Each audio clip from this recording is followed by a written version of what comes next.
Nobody in the family had thought to look her up. That was the first mistake. Nadia arrived at her in-laws' home on a Saturday afternoon in October, carrying a modest gift and wearing clothes that suggested a woman of entirely ordinary means. She was warm, unhurried, and entirely at ease with the impression she was quietly making.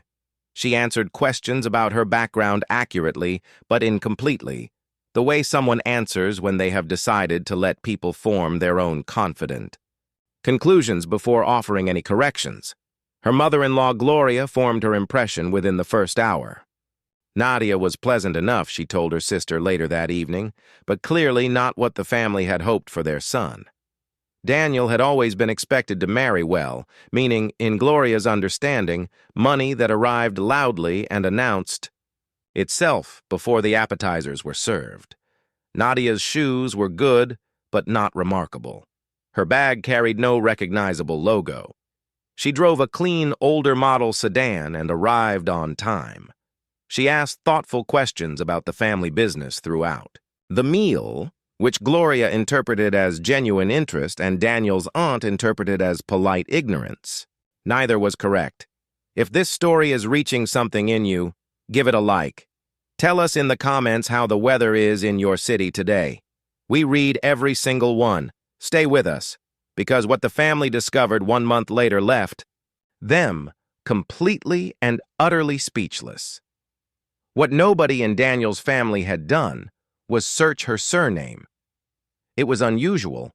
Her father's family had emigrated 3 generations ago, and the name had traveled with them, slightly altered at each border, until it settled into its current form.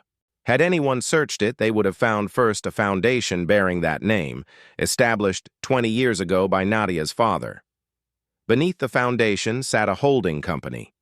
Beneath that sat a portfolio spanning technology infrastructure, commercial real estate, and a stake in a water treatment consortium operating across 9 countries. The combined net worth attached to that name across all entities was $9.5 billion. Nadia was the only child. Her father had retired quietly the previous spring. Nadia had not set out to deceive anyone. She had learned, across several years of being introduced as her father's daughter, that the information changed everything it touched almost immediately. Conversations shifted the moment people heard it. Questions became calculations. Warmth became strategy. She had watched this happen enough times to understand that she wanted one relationship formed entirely without that knowledge operating. In the background, she met Daniel at a professional conference where she introduced herself by first name only, and they spent 3 hours talking about infrastructure policy and truly terrible conference food before she felt the unmistakable pull of someone genuinely interested in her and not in what she represented. She decided that evening to let things develop naturally at their own pace. The month passed quietly.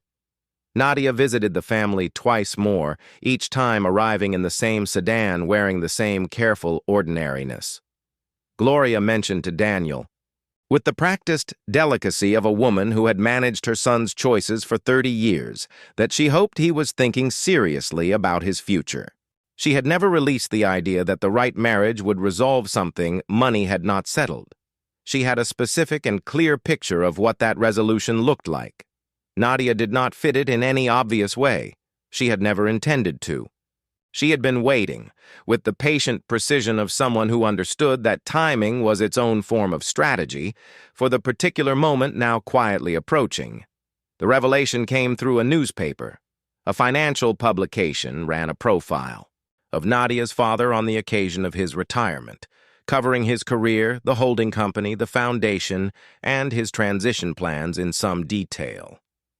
The article mentioned his daughter by her full name in the 4th paragraph. Daniel's aunt read it on Tuesday morning and called Gloria before she had finished her coffee. Gloria called Daniel. Daniel called Nadia. She answered on the 2nd ring. She listened a moment, then said quietly, "I was going to tell you this weekend. I had already made the reservation." There was a silence on the line.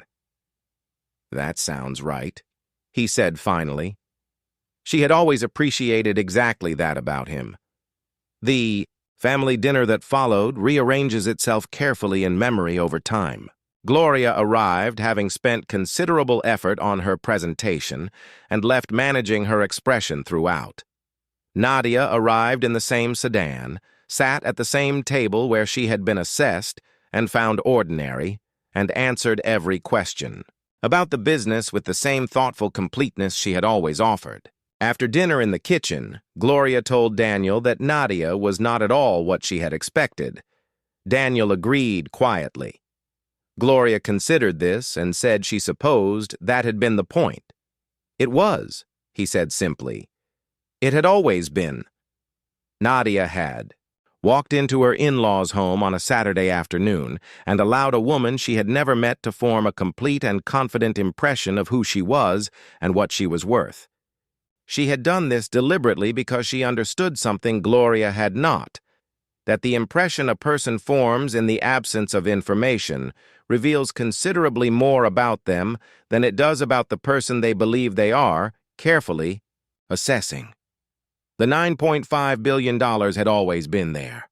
The foundation, the holding company, the 9-country water consortium, none of it had moved or diminished while Gloria was quietly conducting her calculations over dinner.